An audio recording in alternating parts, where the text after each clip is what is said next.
weltare ɓiɓɓe fulɓe andu diine maɗa fedde heblo sukaɓe afrique weltare tv takkusana yoni to kay hayɗi to gurela oumar ly to diallo to diofana to silla jongto to ciloña to keeɗele to wudduru to aali wuure to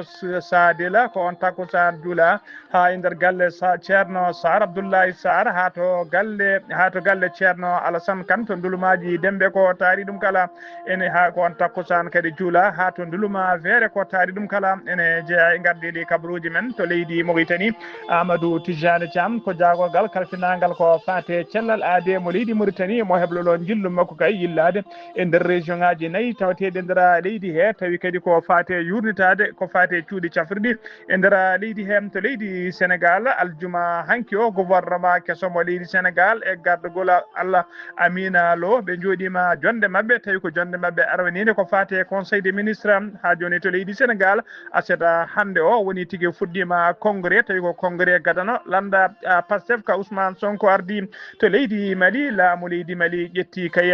yaltini milliard uji kewɗi no fewi kay fawi e dow tabal ko fate jeenari kala kay jooɓiɗo walla dokkuɗoɓe kabaru ko fate iyaka aqqali wondude jihadiste uji kewɗi e nder ɓen ene tawe hen alhaali Amadou Koufa to leydi Burkina Faso capitaine Abdoulaye Kader Zane tañumne ñawama taƴanama duuɓi nogas e kaso habaruji men to leydi Nigéria ko leydi Niger to leydi Niger ko capanɗe nayo e jeenayo sagata kay umminoɓe leydi Mali gam yinnode yaade kay jultoyde taske e nder leydi men toon to Niger ko oto mabɓe panno kay e nder désert ɓe kamɓe kala noon ko ɗon ko yooɓi pittali mabɓe ɓe ko ɗon ɓe kawri eladial kedde Afrique ma jaɓɓo musidɗo men Alassane Oumar Mbocc habaruji men joolam jaɓeri ma jaaha to leydi France kalene guerre Moyen-Orient kalene guerre konde Russie e leydi Irak e leydi Iran jen ha to leydi Espagne bisimilla moon e ketki hotodirte joni joni pren pattiren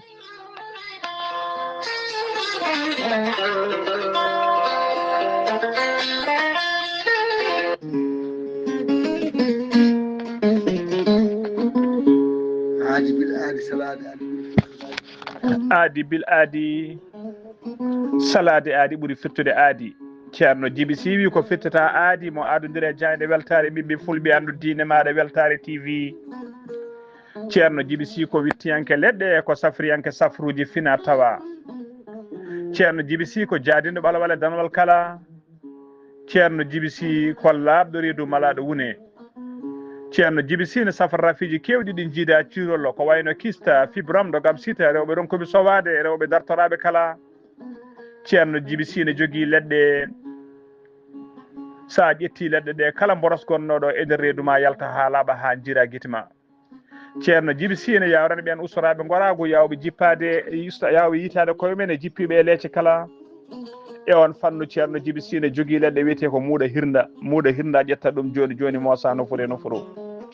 ceerno Djiby Sy ne jogui pegge usula pewnaɗe bawɗe neldeɗe e kala leydi e kala continent tawa kadi ko pegge ɓeydoje arsigaji e pirtoji dabruji ceerno Djiby Sy dendagal nokku to mbawɗa wonde dendagal leydi e dendagal continent so tawi on pamodiri leɗɗe ma jette safruji ma yette hano hannirta ni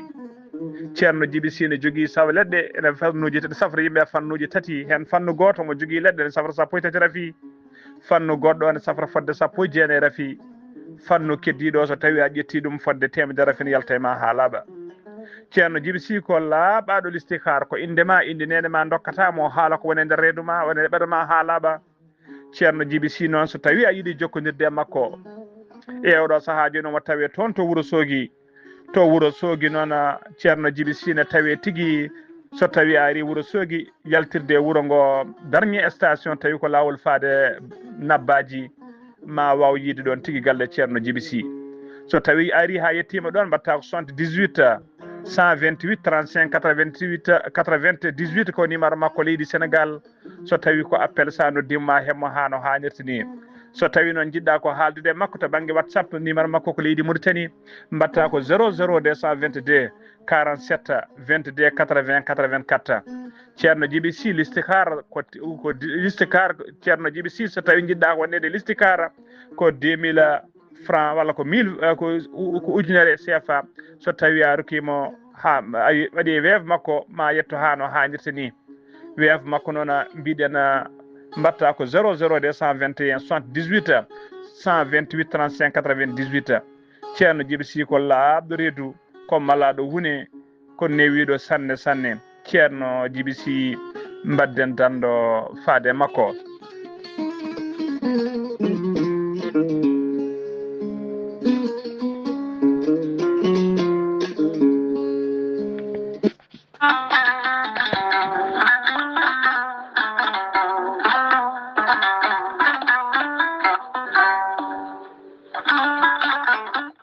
an jambitowo oɗo henna ñaw jaada bandu koyɗe musoje koppi musoji mo ƴiƴam dogata e ɗaɗi mum AVC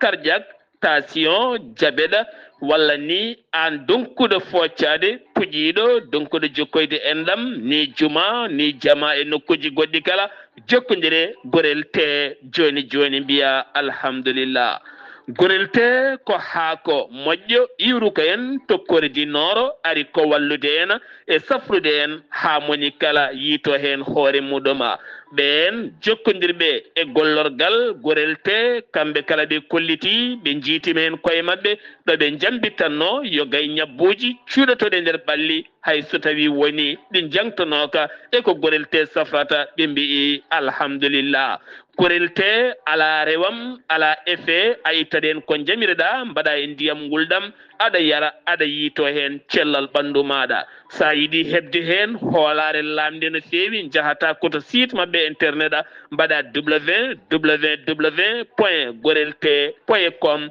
janggana hoore maɗa joni kala ko gorel te safrata kala. sa yiiɗi jokkodirde e tonggode gorel te so tawi gonɗa koto Pikine jokkodirta koye biteɗo Samba Touré mbatta ko 77 814 95 15 walla so tawi koto marché aslem gonɗa jokkodirta koye Oumar Gueye 77 640 37 88 so tawi noon gonɗa koto Guijilon walla Agnam jokkodirta koye Mame Diayel Sy mbatta ko 77 979 76 38 so tawi gonɗa koto Kanel e ko taari ɗum kala jokkodirta koye Aissata Abdoulaye Dioba mbatta ko 77 169 31 65 so tawi gonɗa koto Ranérou Ferlo e ko taari ɗum kala jokkodirta koye ceerno Abou Diallo mbatta ko 77 544 00 34 so tawi noon gonɗa koto leydi France jokkodirta koye Harouna Gayda 06 50 99 64 43 musidɓe tedduɓe gorel te ari e men addani men tan ko jamma.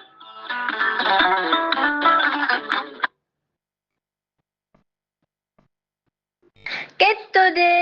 kaburuji mon e demgal pulaar Afrique, Asie, Europe, Amérique, Moyen-Orient, Océanie. Jam ñalle mon musidɓe tedduɓe eɗen gone hoore biira jeegom lewru juin hitande ujunnaje ɗiɗi e nogas jeegom habruji mon e demgal pulaar e sawtaye ko musidɗo mon sehil mon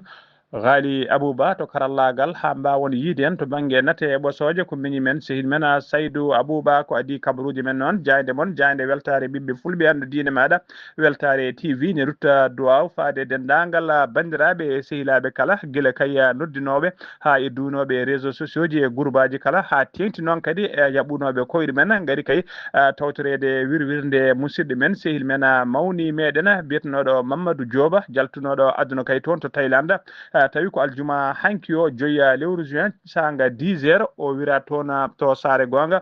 to juude nguuriki yimɓe hewɓe noon tawi ko sehilaɓe bandiraɓe koreji kala ummarima e nder jogli nayyi windere nde kala mbawi arde tawtorede wirwirde nde kono noon kadi ceerno Habous Diallo dow inde fedde heblo sukaɓe Afrique wawi tigui arde tawtorede ko noon kadi musidɗo men Sar Abdoulaye Sarr tawi koye dow inde Jayde Weltare TV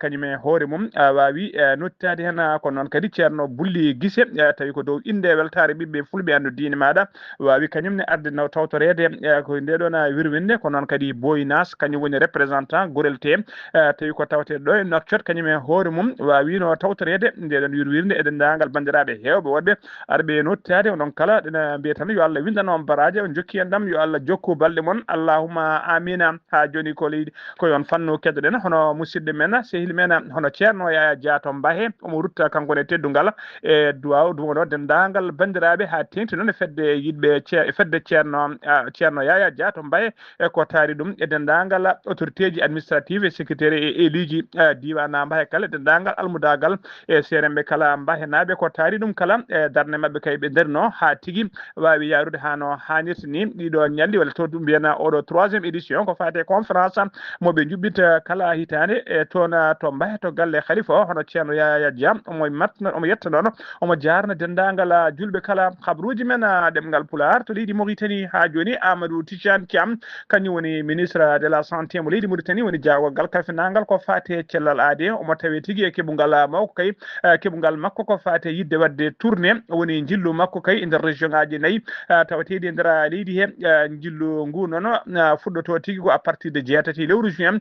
ndu gonɗen ndu jillu ngu noon ko visite kay de contrôle woni tigui e ɗiɗo région ngaji 4 ɗi jogorɗina limtude ɗina région ngaji noon woni région de Brakna o fuɗɗoto ko région de Brakna mawo yaha ha to Gorgol wondude de hoddo woni hoddel Sharqi e hoddel Garbi kala jillu ngu noon mbiɗen koye nder balɗe 4 kala noon région mo yetti kay ma waw yaltade ko ƴettoto tigui ko cuuɗi cafri ɗi muɗum e direction régionale de la santé ƴewde kay holno cuuɗi ɗi holno ɗi gollorto e ƴewde kadi hol caɗele ɓe jogui foof noon koye mbaɗi yidde ƴellidde kay santé o e yidde safrude dendagal caɗele e rafiji tawateɗi nder santé kay ha santé o wawa sellude mbiɗen wawa sellinde yimɓe hano hannirta ni nawatamo toon noon mbiɗen ko sunnade dendagal caɗele kay bawɗe tawede toon kala kanko Amadou Tidiane Thiam noon o fuɗɗoto jillu ngu koto Elega noon kañum woni capitale régional mo Brakna étape ɗiɗaɓo makko noon mawo yaa to Kiifa o yetto kadi mo yaa ha to Nema ha tigui o yettoyo ha to mawo rewoy ha to Ayun kala ɗiɗo nokkuji kala ma waw yillade ɗum o yetto tigui e nder cuuɗi cafri tawateɗi toon kala ha joni ko leydi Mauritanie keddoɗen les garde côte woni halfinaɓe ndenka e kisala maaje kadde ɗe Nouadhibou ɓe tettino camaleje kewɗe no fewi tawi ko kaɗeɗe kaɗaɗe kay awrede ɗe gonani norme ɗen noon biyeteɗe monofilama ɗum noon ɓe kewide monofilima noon ko cambaleje kay ko cambaleje mobboje kala ko potti e nder maayo hay likon tokton goppata ɗen cambaleje noon caggal nde ɓe mbaɗi contrôle ɓe tettino cambaleje kewɗe no fewi fodde 4 saga biɗi dag ɗeɗon cambaleje ko ɗum woni ko tettano kay woni ko duppa e oɗo saaha joni woni ko duppa caggal kayne contrôle waɗano toon ɗi tetta kanji kala noon ɗi duppama e oɗo saaha joni beele kay ene wasa hutorede ha joni ko leydi Mauritanie keddoɗen aljuma hanki 5 lewru juin galle lamorgo holliri wonde kay biyeteɗo Mohamed Lemine wula biyeteɗo wula Ahmed Lemine wula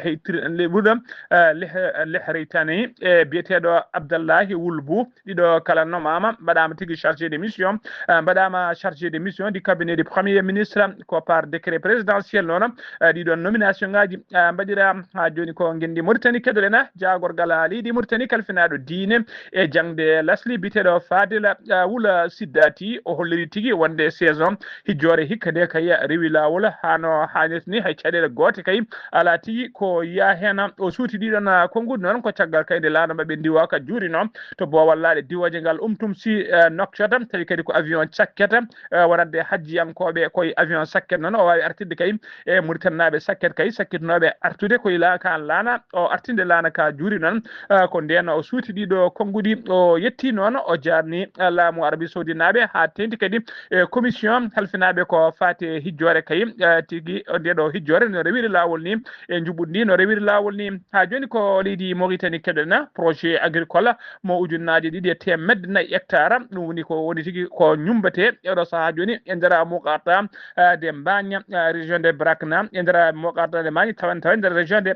Brakna tawi kadi koye kolngal waalo to wiyete tigui waalo to wiyete tigui waalo yirlaɓe jeeri ɓe mbiye ɗum kadi wallon diana eɓe mbiye ɗum kadi wallon diana joom ɗen guese noon kolliri hen metti men no fewi kadi ɓe kolliri tigi ɓe kolliri hen mette mabɓe no feewi ɓe kolliri kay ɓe jaadani e oɗo projet eɓe era noon laamu ngu nde rentoto kay ɗeɗo gueɗe rentoto kay guila fitinaji ummade hen collectif noon halfinaɓe ko fate guese ɗe ɓe kolliri wonde ɓe keeɓi contrat ndi kay ɓe keeɓi contrat ndi e émission tigui moɓe walla mbiyana tigui émission moɓe nulduno to naktoto ñande 17 ha nogas ɗiɗi lewru mai 2026 tawi tigui koye dow inde population mbañnaɓe kala ɓe nelduno ɓe nelduno ɓeɗon oɗon sete kay nde arata nakshot nde arata kay wuro nakshot tawi dow inde wuuro ngo kala on mission noon ɓe kolliri tigui on mission noon nullano koto nakshot yo ngar kay ƴewde ko fate situation to yaara situation guese ɗe to jarata gandinaɓe kadi gandina laamu ngu wonde kay oɗo société chinois kay kalfinaɗo ko fate oɗon projet wonde population mbañde kañum de yaadani hen wideɓe windude kay oɗon ka windi noon on windi oɗo kayit noon mo kay taw ko hollirde ɓe jaadani ɗum ko ɓeɗo windi oɗon kayit noon ko ɓe winduɓe oɗo kayit noon ɓe kolliri tigui wonde oɗon mission tigui moɓe nelno sete moɓe nelno gatu nakshora sete o kay mataw waɗani golle mum no ɓe jiɗirno ni saabu ɓe kolliri sete o haɗani tigui koɓe nelno ɗum ko yetta wawi tigui haalde hay sin hay koɓe nelani ɗum ɓennini tigui walla waɗani mission mum hanoɓe jiɗirni collectif o noon holliri tigui wonde kay yaadani kay tettugol leyɗele mabɓe kay tettude leyɗele ɗe kay ɓe jaadani hen ɓe kolliri laamu ngu kay ala ko yiiɗi e oɗo saaha joni so wona yidde tettude leyɗele mabɓe waalo tawi kidi tawi noon tawi tigui laamu ngu yiiɗi rokkude ko tigui ko société chinoise uji wawa luude ɗumen tawi kadi ko long terme ɓe kolliri noon wonde hunde nde kala ine hunde foof noon ene jaraniɓe kay wawde darade kay ha tigui guesa wawde fandinde guesa mabɓe ɓe erima laamu ngu noon dartinta kala ndeɗo e kala kay ko fate ndeɗo eɓɓore woni oɗo projet nde laamu ngu dartinta kala ko faɗi démarche ko fati kay e yidde tettude leyɗele mabɓe rokkude ɓena société tawi ko chinois ji convention noon sifa ko guila ñande 12 lewru mai mandi ɗum ndu hakkude laamu leydi Mauritanie e société chinoise tawa kadi koɓe ndema fodde ujunnaje 2 e temedde 4 hectare ko ministre noon du domaine ko ministère du domaine du patrimoine de l'état et de réforme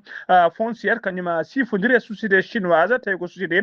des sciences et technologique ndena sifande noon ko laamu ngu kay ene luwa société chinoise ujunnaje 2 temedde 4 hectare tawi ko leydi waalo e nder falde Mbagn e nder diwan Mbagn tawi tigui ko location woni luwaso ko long terme woni tigui ko duuɓi kewɗi no feewi laamu ngu noon holiri tigui woni yidde mum e fandare mum kay e oɗo saaha joni ko leyɗele kewɗe nana jooɗi kay tawa gollaki ɗen leyɗele noon ɓe kolliri so tawi kadi mbaɗama en valeur wawi tigui rokkede joguiɓe humpita mbawi remde ɗum ma waɗ nafoore ko fati population ko fati diwan o e ko fati e leydi ndi kala ko ɗum woni ko laamu ngu kiriki yiiɗi hollirde yimɓe kono noon yimɓe mbañnaɓe kay joom guesen ɓe kañumen de kolliri wonde jaadani e oɗon tigui ɗeɗon feere ha joni habruji men demgal Pulaar sen nummima to leydi Mauritanie koto leydi Sénégal paɗena Bassirou Diomaye Faye ina tijja tigui to Touba ɗo waktuji seeɗa walla ni taw o yettima toon to Touba tawi kadi koto galle khalifa général de Mouride woni Serigne Mountaga Mbacké addatamo to noon ko yettinde duwawuji makko e duwawuji gouvernement kay ko fati tigui to e fade khalifa o caggal jaltugol aduna Serigne Cheikh Saliou Mbacké caggal noon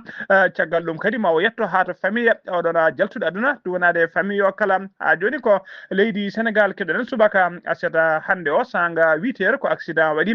to wuuro witego Jabira e nder commune mo Ulampana e nder département mo Bignoma ko camion mawɗo kañum tigui felmi mini bus kay darinoɗo sara société ƴetta kilineɓe ko ɗon tigui o felɓi bus o kanko camion noon chauffeur camion o filti kadi camion o mabɓoyi e galle goto gonnoɗo sara ɗon chauffeur camion noon Allah accident o musde chauffeur camion ko ɗon e ɗon hawre ladial yimɓe hewɓe kadi mbarmi hen e nder galle mo felmi on debbo yummiraɗo goto e ɓiyum debbo mbarmi hen jolnoɓe hewɓe kadi jolnoɓe be biso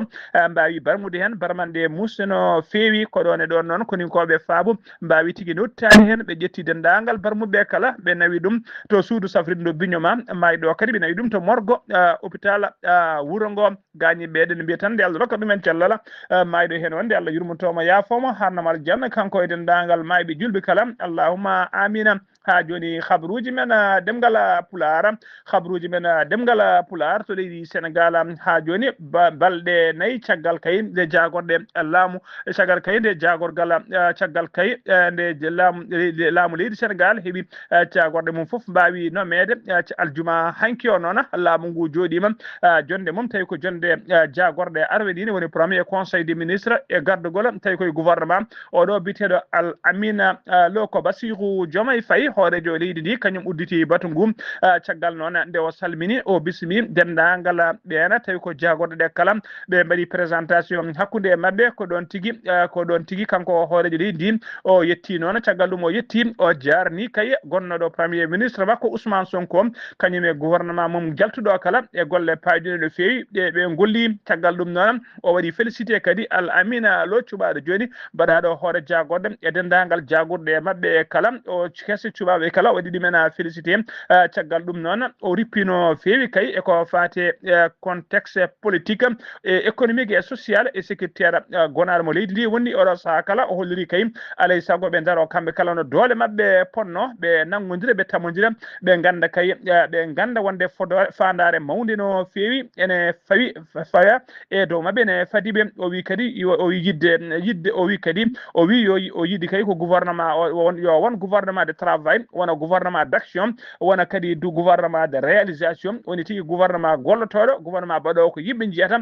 tawi kadi ko gueɗe paydude no fewi tawi ko gouvernement kadi résultat rapide taw yimɓe ne mbawa yiide joni kay waylo baɗaɗo taw ko golle e oɗo gouvernement e ndina mbadi noon o erima kadi hoorejo jagorɗe ɗe o hono biyeteɗo Al Amina Lo yo waɗanmo kay ko wiyete proposé ko ɓuuri yawde e yaccade ko wiyete en plan d' action du gouvernement tawi ko plan d' urgence bawɗo kay hefti bawɗo kay heɓɓitade faggudu leydi ndi ko ɓuuri yawde e yaccade o yerima kadi hoore jagorɗe o nde heblanto kay ko fati agenda subgoji législative woni suɓade kay sarɗiyeji walla mbiyana sarɗiyeji tawi koye subgoji paaɗi eko fati document ji budgétaire noon ɗi LRF 2026 e ɗi DPEP 2027 2029 caggal ɗum noon o addi caggal ɗum kadi o andiniɓe kay wonde kay jonde jagorɗe joɗoto jonde jagorɗe kay woni conseil des ministres joɗoto kala sappo e joyyi kala balɗe sappo e joyyi ko nen jonde jagorɗe joɗoto tawi koye gardugol hoorejo leydi ndi o holliri ɗon ko adi ɗum noon ene wawi joɗade kala saaha kay tawi ko jonde ɗeɓe mbiyata conseil interministériel wanda tigui jonde ministére hakkude ministére uji ɗum noon nden jonde waɗata koye gardugol hoorejo jagorɗe leydi ndi ha joni ko leydi Sénégal keddoɗen yimɓe Pastef gollotoɓe laamu kay ene jokki ha joni démission nde hollirde kay solidarité men e Ousmane Sonko hollirde kay beltaki ko Ousmane Sonko riwa e gardigo jagorɗe leydi ndi joni sakkiti démission nde kay e golle mum ko debbo tawi ko dowluɗo biteɗo Gone Fala Salihata ko debbo noon ko kanko wonno présidente réseau Rial et contre kanko wonno kadi coordinatrice Pastef cellule liberté 6 extension ko kanko wonno cabinet du ministre des microfinances et de l'économie sociale et solidaire o holliri noon addanimo kay démission nde ko haddimo démission kay ko hollirde solidarité makko e Ousmane Sonko e yidde kadi ɓeydude ɓattade Pastef naade e wawde gollade tigui e mbaari tawi kay ko yiyande Pastef jogui tigui o wawa yaade kay gaga Pastef ha joni ko leydi Sénégal keddoɗen jeen ha toon to Tambacounda noon ko tana musɗo ko tanan musɗo noon waɗi jamma ñande jamma tati ne weeta nayyi lewru juin gonɗen ndu to legal biyetegal pont 3 ngal Tambacounda ko biyeteɗo Mamadou Saliou Diallo mo yaɗa duuɓi biyetenoɗo Mamadou Saliou Diallo duuɓi 4 e joyyi ko guinenajo ko guinenajo ko kanko tigui hamna fiya labbe kanko fiya labbe tigi e baggol reedu kabbiki noon kañum yooɓi fittandu makko tawi kadi ko baaɗi ko yooɓi fittandu makko o wasi yooɓi wasi fittandu makko o fiya labbe o wasi fittandu makko noon koye saaha kay o wonno e waɗede évacué nawede hôpital ko adi komo yetto juuɗe safroɓe ko hen o wasi fittandu makko ko sanga 10 heures noon 44 sanga 10 heures 44 noon ndena police sanga 0 heure 44 ko ndena police heeɓi kabaru o ɓe mbawi notitade hen ɓe tawi tigui barɗo hoore o dogui darti hoore mum ko ɗon tigui ɓe ummini yiiloyademo tawi ko police commissaire ɓe commissariat central kañum tigui ummini jiilaw ɓoyani tigui ɓe mbimo teer saabu kay ko nde wiyete 4 heures 43 du matin tawi ɓe jiitimo to legal Saare Issa to legal Saare Issa omo wiye kanko barɗo hoore o barɗo kaw makko omo wiye tigui Mamadou Baylo Lo omo yaɗa duuɓi no gasanayi ko ouvrier omo tigui o mona ɓiili e oɗo saaha joni e juuɗe tadiɓe lesgoji nana jokki e makko ko adi komo ɓennine toon to kaso mawɗo ha joni ko leydi Sénégal keɗoɗen e nder lewru mai maydudu ɗo wotour kay teskama million ngaji ɗiɗi temedde jeenayyi capantati ujunere tawi ko barigal pétrole brique ƴogama to tigui to nokku to witeɗo Songomara e nder leydi Sénégal nawama tigui yeyoyede caggal leydi ko naviraji batoji tati noon kañumen ndimdi oɗon pétrole brique kay to pétrole brique to champ mo Sangomar ɗi paandi ɗum tigui koto marché international ko ministre de l'énergie du pétrole et des mines kañum tigui bayini kabaru o aljuma hanki o ha joni ko leydi Sénégal keɗoɗen aljuma hanki o noon Habib Sy holliri tigui wonde o fusi landa makko dawrugol ka landa noon o holliri wonde oɗo saaha joni o tawti landa Pastef o yerima kadi dendagal yiɗɓe makko yaadi makko e wonnoɓe landa hen no ko yiɗi kala nde artata tawtudemo kay to landa Pastef Habib Sy noon ko neɗɗo dawrugol ko libéral ko neɗɗo ɓattiɗo Abdoulaye Wade ha joni ko leydi Sénégal keɗoɗen policier ji ɓe commissariat d'arrondissement ɓe ndama tout mbaɗi tigui teɓande teɓima trafic mawɗo no fewi tawi ko wat dattunoɓe wadde trafic ɓe carburant opération noon ɓe mbaɗi ɗum ko ɓe ɗon opération ko ñande nayyi lewru juillet do gonɗe ndu to legal bitegal Darou Marwan ɓe tawi toon noon dépôt mawɗo no fewi tawi ko dépôt carburant ɓe coyɗino noon ko auto goto kay citerne ine gaari ona citerne noon wona to banggue carburant fonno tirdede ɗon ɓen noon ene mbaɗi trafic ene mbaɗi nokku goɗɗo kay so mbawi tirdade ɓuucade sibade ona carburant ene loowa e bidiŋaji ɗon ɓe dewnima koyguel noon haaɓe gandi kay ko ɓen mbaɗata ko ɗon tigui ɓe teeɓiɓe ɓe tawidira dépôt he noon ɓe tawi toon 53 bidon gasoil hen bidon kala ene waɗi 20 litres ɓe tawi toon kadi ɗum noon hawra ujunere e 60 litres ɓe tawi toon kadi bidiŋaji nogas di 20 litres tawi ko vide ɗin ɗi cuwa tawa lowede wondude tiwo moɓe cegdirto carburant o foof e oɗo saaha joni ɓe mbaɗi ɗum teɓen tawen e juuɗe mabɓe yimɓe ɗiɗo kadi mbiyama hen teeɓam ha joni ko leydi Sénégal keɗoɗen ko aseta hande o jeegom lewru juin 2026 woni premier congrès landa Pastef aljuma hande noon Pastef joɗima aljuma hanki noon Pastef joɗima batu mum mawgu no fewi to hôtel Azalay sanga 17 heures nguno batu noon ko sifodirde kay pacte hakkude Pastef e landaji kewɗi no fewi wondude mouvement ji dawrugol tawa kay ko yiɗɓe tawtoyde kaɗo landa Pastef fodde capanɗe jeegom parti e mouvement politique mbawi tigui tawtude aljuma hanki o landa Pastef ardiɓe Pastef noon kolliri ɗeɗo golle kay wona tan sababude congrès Pastef o ɓe kolliri hay caggal congrès o maɓe mbaw jokkude ɗeɗon golle kay beele kay dendagal landaji kewɗi dawrugol ene mbawa tawtoydeɓe Ousmane Sonko ɗon holliri wonde fandare mum kay ko yo daña 1 million adhérent tawi ko natɓe e kaɗo landa jeeyaɓe e kaɗo landa Pastef he daña 1 million tawi ko jeeyaɓe e tigui e landa Pastef ha joni ko leydi Sénégal keɗoɗen Badara Diaga ko chroniqueur o nangonoɗo kayne soka lebbi kewɗi caggal kay nde woppitno e mbadi sous contrôle judiciaire tawi tigui wonduno koye habbaneɗe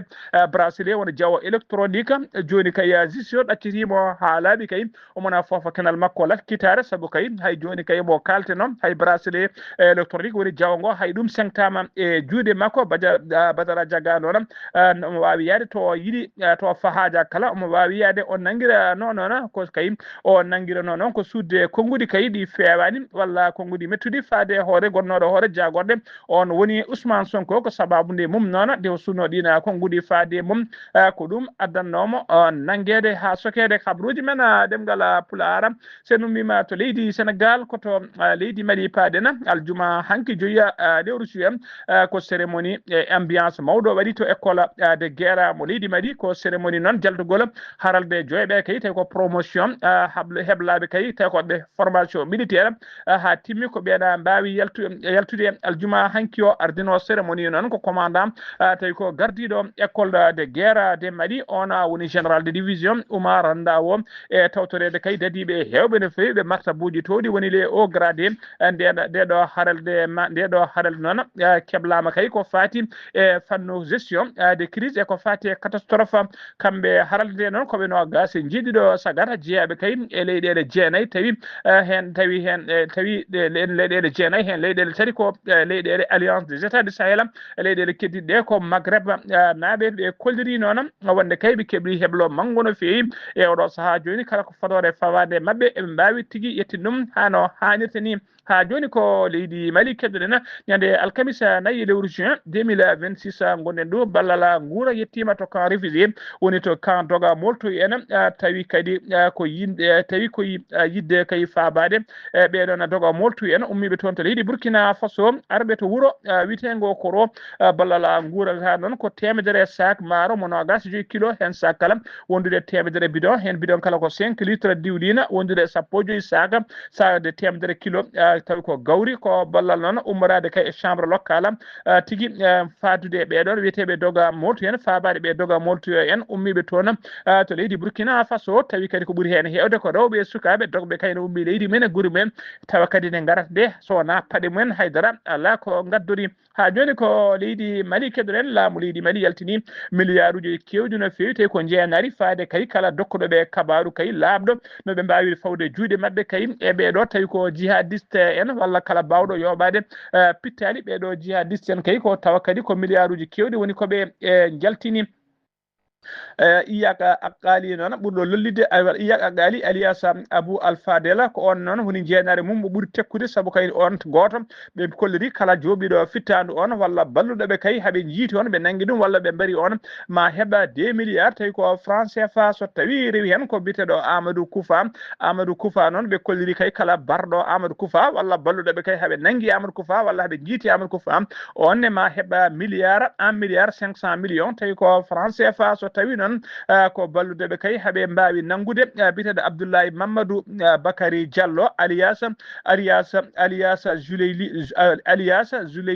Zuley Biba de Nampala on ko 1 milliard franc CFA heɓata so tawi kadi ko biyeteɗo Al Gabas aga Intala on e jeenare mum ko 1 milliard tawi ko franc CFA so tawi noon ko ɓeɗo tato ɓena goni biteɗo Seddana aga Hitan e biteɗo Bilal ag Sherifa wondude biteɗo Abdourahmani Al Batnana Al Jazeera ɓeɗo noon goto e mabɓe kala jeenare mum kala jooɓiɗo fittade ɓeɗo mum ko 1.5 million tawi ko franc CFA ɓeɗo ɓe limtuɗen kala noon ɓe kolli tigui ɓe limtuɗen justice leydi ndi ene jiiloɓe tawi ko jiilaw cattugal no fewi tumeɗeɓe kay jeeyadeɓe e terrorisme wadde janguji walla heblude janguji e nder Sahel ko noon ɓe kolliri e oɗo saaha joni ɗiɗo kalisaji noon kala kay bawɗo walludeɓe haaɓe mbawi yittude ɓeɗo walla haaɓe mbawi yoɓere fitade ɓeɗo ma heɓa ndiɗon jeenari halis de no weeli kono kadi gurdam ɓuuri welde ha joni kabaruji men demgal Pulaar to leydi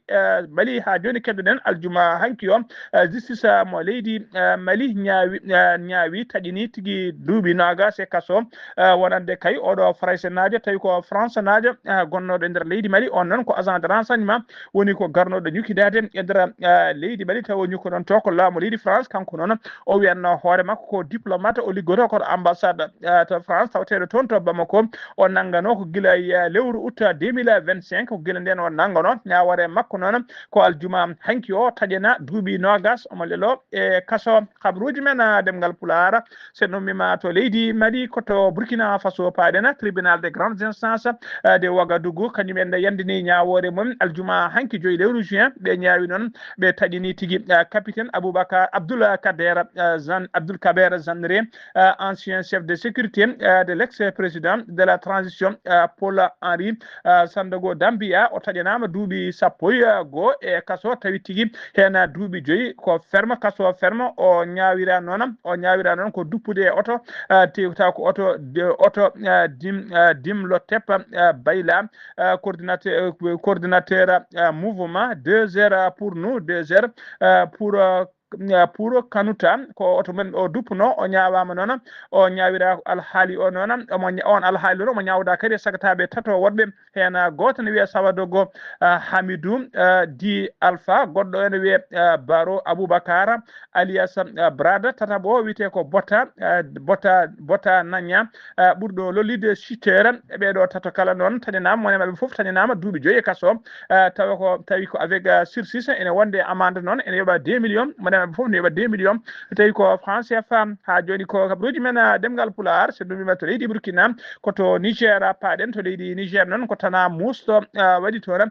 balle kay julde taske e nder désert mo Niger ko 49 sagata Niger naaɓe tawi ko gollotonoɓe nder leydi meɗi yinnoɓe kay jultoyde e nder galleji men wonnoɓe camion kayne paati e to galleji men to leydi Niger ko ɓen tigui oto mabɓe caggal nde majji kay ɓe mbaɗi tigui balle kewɗe eɓe jiilo e nder désert ha oto kike heeɓi hen pan kamɓe 49 noon ɓe mbasi hen pittali mabɓe tawi kayit ko ɗonka yooɓi pittali mabɓe ɗum noon waɗi ko 6 kilométre to banggue e hirnangue e wuuro witego Asakema e nder région d'Agadez camion noon mbiɗen ummino koto région de biteɗo Tala Henk e nder leydi Mali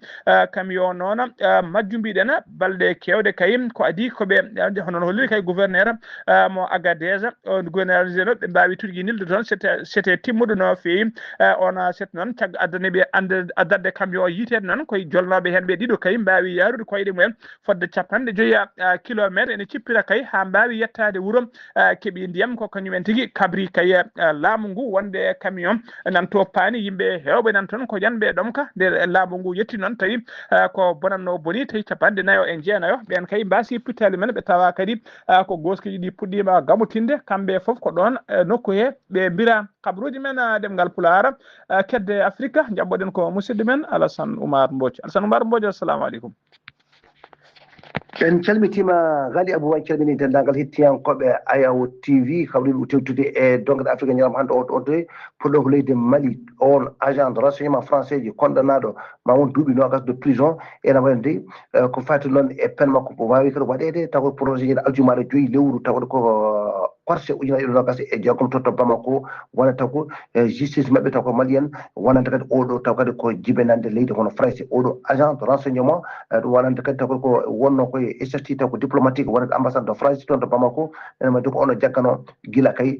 août ujunnaje 2025 ene jokki kay sogede toon wonande procès mamɓe ɗo udditi kadi ñande aljumare 26 ɗum Burkina Faso to nder wayno fati kadi ma won kadi lebbi tegogal fati kono commerce kañum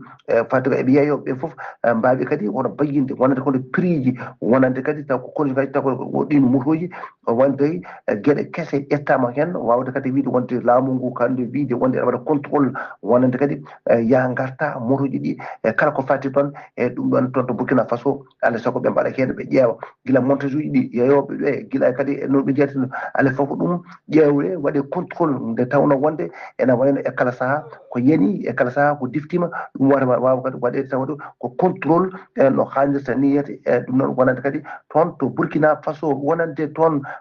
to Guinée Conakry ene wonde ko direction générale ko fate élection ngaji mabɓe wawi hono bayyinde ñande jamma 4 lewru korse ujunnaje 20 jencuɗi taw kadi ko provisoire wonde kadi taw kadi ko législatif et communal wonno toon ñande 31 lewru ndu gonɗen ndu walla lewru duuƴal ene waɗa élection ngaji ɗiɗi mbawi kono yarude no ɓe mbiri e nder tawde ko fannu keeriɗo wonande kadi e wasde tawtorede wona ɗi landaji taw ko ɓooyɗi no feewi woni IFDG e walla kadi RPG ɗiɗo ko mbaɗa dissoudre ɗum gila e mars ɓennuɗo o mbawani kadi tawtorede ɓe erinoma noon yo yimɓe yo mbayi kotta taw ko élection ngaji ɗi kono noon ɗum haɗɗani kadi wadde kadi yaade ene wayno mbiyen tan mouvance présidentielle ɓafti ko ɓuri heewde e joɗɗorde ɗe wonande toon to jakkanguinde maɓɓe ndi hani e conseil taw kadi ko commune uji ɗi fof ɓe mbawi kadi hono diftade ɗum no hannirta ni wonde ko laamu toon to Benin ene waɗi to Benin kamɓene e oɗo saaha mo gonɗen wonande kadi kanko gardiɗo taw kadi ko laamu ngu ene jokki hono jillu mum caggal kadi ummi Nigéria o fayi Burkina Faso o fayi hono Niger Togo kanko gardiɗo hono leydi ndi tawde ko Ronald Tagado Varani o waɗi kadi tourné makko toon to Côte d'Ivoire ngam yindiri toon e Alassane Dramane Ouattara tawde ko uftodire e jaggogal gueɗe caggal kono leydi jaggogal ko fatti kono commerce kanko noon o wawi kadi yewtide e ko ɓuuri heewde ɗum kanko e Alassane Dramane Traoré ngam wawde hono simminde jokkodiral hakkude leyɗele ɗiɗɗe hani e ƴewtade ko fadde kadi e juɓɓudi CEDEAO mate kadi koko ɓe mbi wonde haqqillaji maɓɓe ɗi ko toon tigui ɓuuri ɗum noon hewde no feewi ɗo ko toon Nigéria e oɗo saaha mo gonɗen kañum en jogui kadi kañumne taw ko mettere no feewi e wonande kadi ko fatte kadi e kala saaha e ko watte toon ko diftima tan wonande kadi e sukaɓe e nder takodo ko état ko nodduteɗo Oyo wonno ko ñande 15 lewru taw kadi ko hono duuƴal 30 e yimɓe jeenaɓe taw ko élevage mbawi won diftede ko ɓuuri hewde hen tan ko sukaɓe e ɗum noon kadi tosɓe no feewi hedde duuɓi taw kadi ko ɗiɗi e nder kadi e professeur uji kadi jeeɗi kadi diftama kadi hen en jangguji bonno tawi e nder école aji tati certuɗi wona ñande 9 lewru taw kadi ko lewru hono lewru duuƴal e won kadi 50 cukalel wawi kadi hono taw kadi ko jagguede e nder école aji toon to état mo borno wonata kadi ñande alkamis alarbare 3 lewru corse jeeɗiɗo kadi taw ko étudiant ji mbawi hono diftede ɗon e wonande kadi ko fati kadi résident taw ko étudiant mo état mo Jean Fara ɗum noon addi noon taw kadi ko caɗele no feewi addi jiibu e wonde kadi toon to Abuja wona ñande alkamisare 4 lewru corse ujunnaje ɗiɗi nogas joyyi ɓe mbawi kadi finnude ko ɓuuri hewde hen taw ko police o wonde kadi ɓe kotti golli hen mettere mum no feewi e wiyede wonde ɗum noon kadi ko insécurité wonande kadi ko hors de contrôle wonande kadi no ɓe mbiri ɗo ko toon to Tanzanie de e oɗo saaha kañumen kanko gardiɗo leydi ndi o waɗi jillu makko wonande kanko toon to Moscou guila kadi ko ɗum ɗo ma won joni feccere temenende kanko président to Samia Suluhu Hassan wawi hono gasdu jillu mum ñande aljumare 5 lewru corse ujunnaje nogas e jeegom to yano kadi balɗe tati toon to Russie ngam wadde politiral makko hakkude makko e Vladimir kono Poutine wonande kadi gueɗe kewɗe ɓe mbawi woni tengti ɗum to batte faggudu hani to leyɗele ɗiɗɗe e kiifande kewɗe no feewi wonande kadi koto banggue e ñugidagol taw kadi ko hani to banggue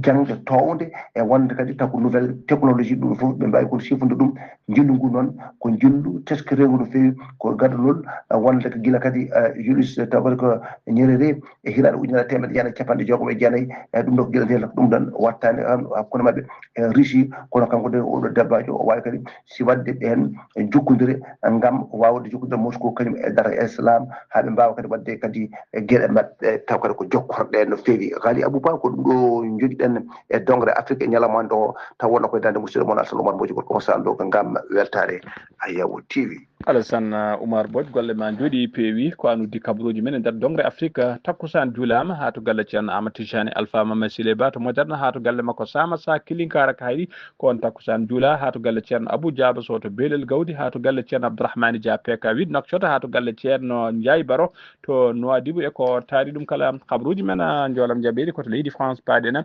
Bernadette Chirac ko joom suudu Jacques Chirac noon ko mennoɗo wonde e hoorejo leydi France ko kanko yalti aduna aljuma hanki joya aljuma jamma aljuma hanki joya lewru juin 2026 o yaltiri aduna noon ko duuɓi 90 e duuɓi tati ko aseta hande o noon subaka ɓi ko debbo kañum saktis kabaru o ɓi ko debbo noon biteɗo Claude Chirac kañum bayyini kabaru o subaka aseta hande koto Moyen-Orient paɗena armée dolaji tentude Amérique nana jukki kay kala saaha wadde bombardement ji mum e nder leydi Iran subaka aseta hande o jeegoma lewru juin ɓe mbaɗi bombardement kamɓe foof e wonde cessez-le-feu ɓe mbaɗi bombardement noon ko nokku tawa ɓe bombardé ko radar uji leydi Iran ɓe liiɓi toon kadi ɓe kolliri kadi wonde ɓe liiɓi dronaji kewɗi no fewɗi leydi Iran ayni noon faade to détroit Dermouz armée e leydi Iran fadani ha ɓooya kañumne waɗi joftigu so wadde kay bombardement kañumne base uji militaire dowlaji ɗi aɓe tawtede to Koyta ha to Bahrain kala to Liban toon armée leydi Iran nana jokki kay kañumne nana jokki kay larawade kala saha aynade bomboje e pettoje subaka hande o ɓe mbari yimɓe tato tawi ko militaire uji libaneji mbasi pittali men e bombardement ji mo leydi koninkoɓe leydi Israël mbaɗi hoorejo leydi Liban noon hono Joseph Ayoun o holliri hen mette makko mawɗe no fewi kay e bargol ɗiɗo militaire uji saabu kay armée leydi Israël heewide kay ɓe toɓɓi ko Hezbollah kono oɗo saaha ɓe jooɓi ko pittali militaire uji tawi ko armée mo leydi Liban koto leydi Russie paadena dadiɓe leydi Russie ɓe kolliri tigui wonde ɓe teɓɓima guila dow kay dronaji kewɗi no fewi ɗe leydi Russie ɗe leydi Ukraine aynino e mabɓe tawi koye dow weeyo wuuro witego Saint Pétersbourg koye nder on région koye nder gon wuuro noon jooɗi jonde tawi koko wiyata koɓe mbiyata forum d'investissement ko forum mawɗo no fewi jooɗi toon ko sa ɗum saabi noon leydi Ukraine kañumne ayni toon dronaji kewɗi no fewi honno holliri kay gouverneur diwan o holliri wonde 86 drone ɗum woni koɓe liiɓi e dow weeyo région o ha joni ko kabaruji men demgal Pulaar koto leydi Espagne ko toon uddirten kabaruji men Pape Léon 14 ko kañum woni mawɗo diine Issa Yankoɓe windere o fuɗɗima seeɗa hande o 6 lewru juin jillu makko to Madrid woni to leydi Espagne ko jillu noon ngu waɗata kay e nder dogue tati ha woni tigui en 3 étapes ma o yetto noon to Catalogne ma o yaa kadi ha to wiyete archipel de Canaries jillu ngu noon ko ma ngu yaha kay ha ɗo ha 12 lewru juin guila hande ha 12 lewru juin ma o waɗ ɗum tigui toon to leydi nder leydi Espagne duuɓi 15 hande noon ko Papa woni tigui mawɗo diine Issa Yankoɓe yettaki e nder leydi Espagne sakkitino toon ko Papa Benoît XVI kañum wanno toon jillu mum ɗum wonno ko guila 2011 ma Papa Léon noon Papa Léon 14 ma o joddo toon e nder nguɗo jillu noon o holliri tigui ma o joddo toon guila ardiɓe leydi ndi ardiɓe dawrugol e ardiɓe diina leydi ndi kala maɓe mbaɓe yewtide joddade e yewtidde musidɓe tedduɓe gasi ha laaɓi ceera ko ɗum ɗo wonno komin tonga noon habaruji mon e ɗemgal Pulaar e sote ko musidɗo mon seydi mon Haali Abouba to karallagal ha mbawon yiide en to banggue nata ɓosoje ko Saydou Abouba so tawi ko roɓi ɗo kedde Afrique ko Alassane Oumar Mbodj ketki malaki jaam yo jaam Allah jogo mi jogo on kettode kabaruji mon e ɗemgal Pulaar